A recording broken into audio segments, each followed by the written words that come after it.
साथियों, आज आपसे बात करते हुए मैं महाराष्ट्र के लोगों को, देश के लोगों को भारत की राजनीति में आ रही एक विकृति से सावधान भी करना चाहता हूं।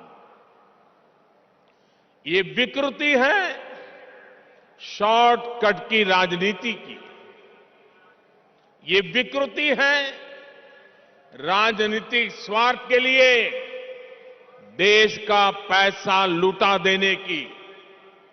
ये विकृति है करदाताओं की गाढ़ी कमाई को लुटा देने की। शॉर्टकट अपनाने वाले ये राजनीतिक दल, ये राजनीतिक नेता देश के हर करदाता के सबसे बड़े दुश्मन है, जिनका मकसद सिर्फ सत्ता में आना होता है, जिनका लक्ष्य झूठे वायदे करके सिर्फ सरकार हड़पना होता है, वो कभी देश नहीं बना सकते। आज एक ऐसे समय में जब भारत अगले 25 वर्षों के लक्ष्यों पर काम कर रहा है, तो कुछ राजनीतिक दल अपने निजी स्वार्थ में भारत की अर्थव्यवस्था को तबाह कर देना चाहते हैं। हम सबको याद होगा, जब पहली औद्योगिक क्रांति आई, हिंदुस्तान उसका लाभ नहीं उठा पाया। दूसरी, तीसरी औद्योगिक क्रांति में भी हम पीछे रहे, लेकिन आज जब चौथी औद्योगिक क्रांति का समय है, तो भारत इसे गंवा नहीं सकता। मैं फिर कहूंगा, ऐसा अवसर किसी देश के पास बार बार नहीं आता। शॉर्टकट से कोई देश चल नहीं सकता।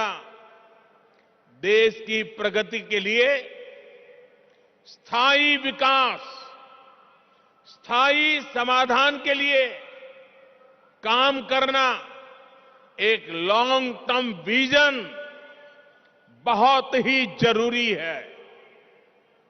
और स्थायी विकास के मूल में होता है इंफ्रास्ट्रक्चर।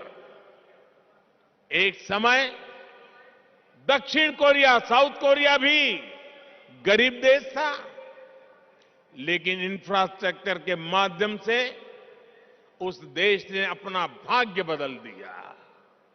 आज खाड़ी के देश इतना आगे इसलिए भी है, और लाखों भारतीयों को वहां रोजगार मिलता है, लाखों भारतीयों को, क्योंकि उन्होंने भी बीते 3-4 दशकों में अपने इंफ्रास्ट्रक्चर को मजबूत किया है, आधुनिक किया है और फ्यूचर रेडी किया है।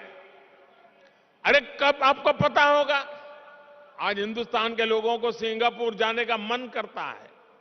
कुछ दशक पहले तक सिंगापुर भी एक सामान्य आइलैंड कंट्री हुआ करता था।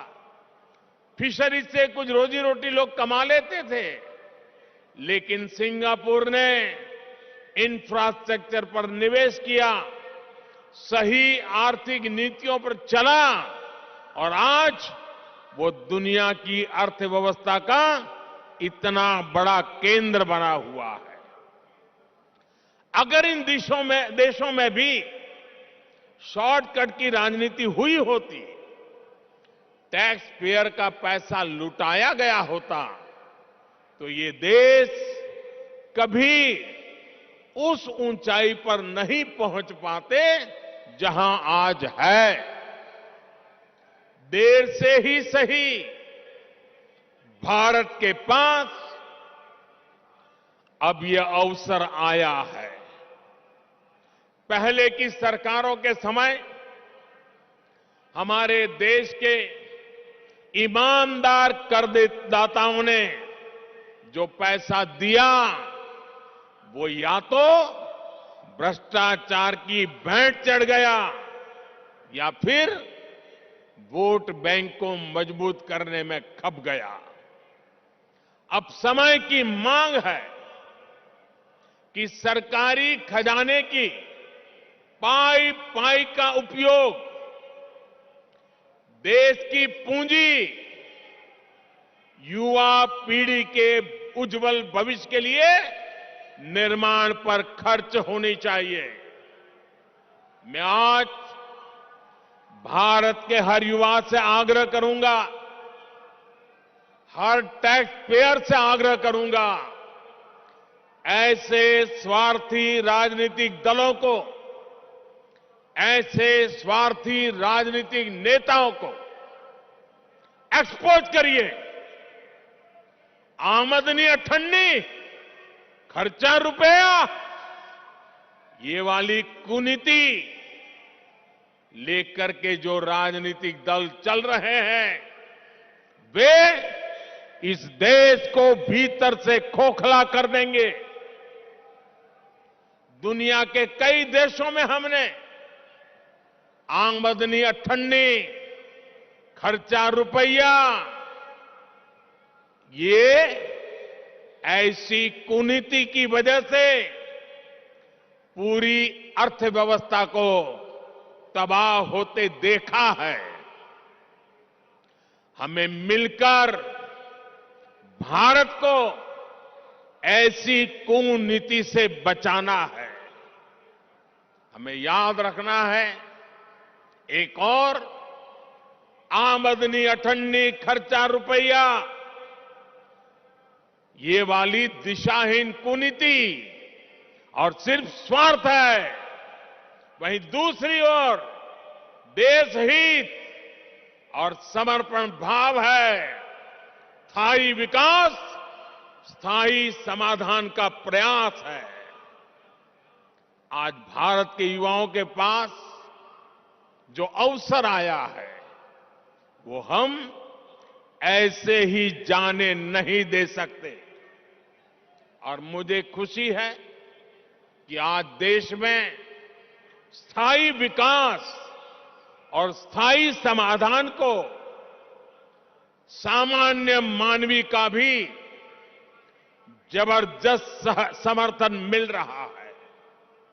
अभी पिछले सप्ताह गुजरात में जो चुनाव के नतीजे आए हैं वो स्थायी विकास और स्थायी समाधान की आर्थिक नीति, विकास की रणनीति का परिणाम है। मैं शॉर्टकट अपनाने वाले ऐसे राजनेताओं को भी विनम्रतापूर्वक, आदरपूर्वक कहूंगा कि स्थायी विकास के विजन को समझिए, उसके महत्व को समझिए। आज देश के लिए उसकी कितनी जरूरत है उसको समझिए। शॉर्टकट के बजाय स्थायी विकास करके भी आप चुनाव जीत सकते हैं, बार बार चुनाव जीत सकते हैं।